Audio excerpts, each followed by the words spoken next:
The Cincinnati Bengals, 27-24 victors over the Detroit Lions. JR and I gave our takes on this last week, and I just said these are the sorts of games that the Lions should win, especially a home game. The Bengals are good. There's no doubt about it that they're very, very talented. But they just found a way to lose in what we like to call the most Detroit Lions way.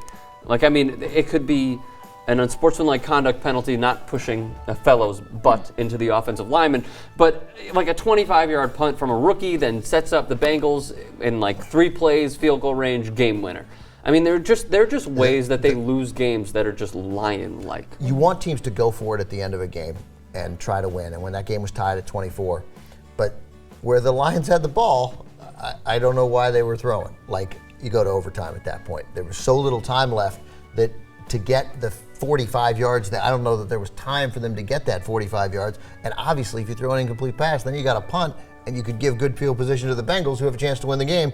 And then a 25-yard punt, which is exact, or a punt return. I mean, suppose the guy had returned it well. I mean, so it seemed puzzling to me. Like, I liked going for it, but you got to know, okay, not on your own wherever they were. They were like at the 20 or inside, not at your own 18 with 21 seconds to play. Like, then let's go to overtime. You made a nice comeback. Yeah, so most coaches, what they do in that situation is to throw a little safe play, like a screen, right? And then if you gain 18 yards on that screen, then you go for it. If you gain 3 yards, then you run the ball and run out the clock. Yeah, or you just run out the clock. I mean, but you're right. If it's going to be, or take a sack. But what you don't do is throw an incomplete pass. Right, and you don't stop the clock. Like and I don't know, and maybe the Bengals would have called a timeout. I don't know whether they had any left. I wasn't paying close attention to what the timeout situation was, but it was poorly managed. There was a time when people of Steve and I's generation where if this show existed... Ancient, right? Nobody... It's just that if the Bengals played the Lions, it was not a game anybody would be talking about the next day. You know? Yeah. Those were the good old days. Well, when you have Matthew Stafford and Calvin Johnson... By the way, Calvin Johnson... No, those days are gone. They're both pretty good, and they're kind of interesting, They're too. actually fun to watch. They're fun to watch. They are fun to watch. They have maybe the 2 best receivers in football.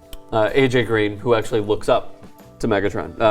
Megatron's catch. I mean, that was special. I mean, as you said, it was playground-like.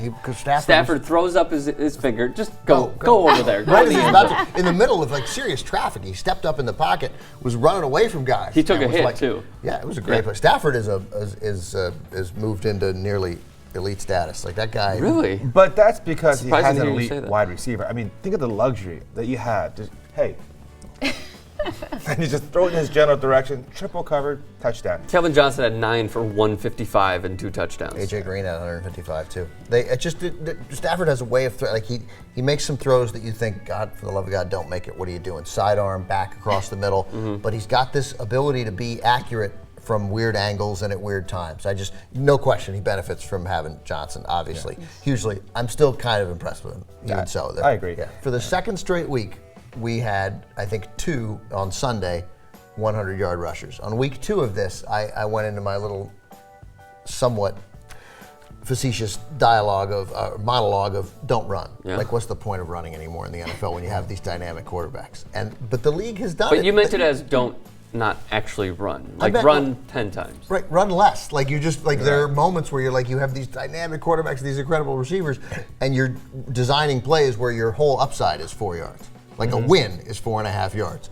So, but the league has embraced it. This is the second straight week. Ryan Matthews, 2 straight weeks of 100 yards, and Chris Ivory 100 yards. But he did it on 34 carries. He averaged 3 yards a carry. So the Jets are playing old school football, and Ryan Matthews had 110 yards. But that's it. Everybody else, nobody runs for 100 yards. We used to have 10 guys get 100 yards. So the play that I love to run, if I were a coach, I would love to run, is a wide receiver bubble screen. Because you take a big receiver like Julio Jones, they run that really well. Or Pierre Garçon. Well, he wouldn't run it really well right now, by the way. So you have 2 receivers out there, or maybe even 3. You throw the ball to one of them, one guy blocks, and all that receiver has to do is slip 1 tackle. You slip 1 tackle, it's a 15-yard gain guaranteed. And if the safety doesn't get over, then it's an 80-yard touchdown.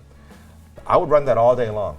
Yeah, I mean, you look at the numbers for receivers. I mean, running backs 110, 104, and then yesterday 2 guys at 155. Eric Decker had 150. Justice Harry Douglas had 149. Vincent Jackson 138. Justice Harry Douglas. Yeah, sounds like a Supreme Court justice. Jordan Reed at 134. Mike Brown. I don't even think I know who that is. He's new. Mike Brown, the Bears safety, right? Mike Brown. It was against San Oh no, Diego. sorry, the Bengals owner. He plays Mike for Brown. Jacksonville. Yeah. Yeah, Mike Brown is a converted quarterback. That's right. That's who that Yeah. is. Right. He had 120 yards receiving. I mean, these guys are, and tonight I suspect we'll throw in Victor Cruz or Hakeem Nicks. One of them And will get 100. Ruben Randall. Or Ruben Randall, where they inexplicably throw. Ruben Randall's awesome.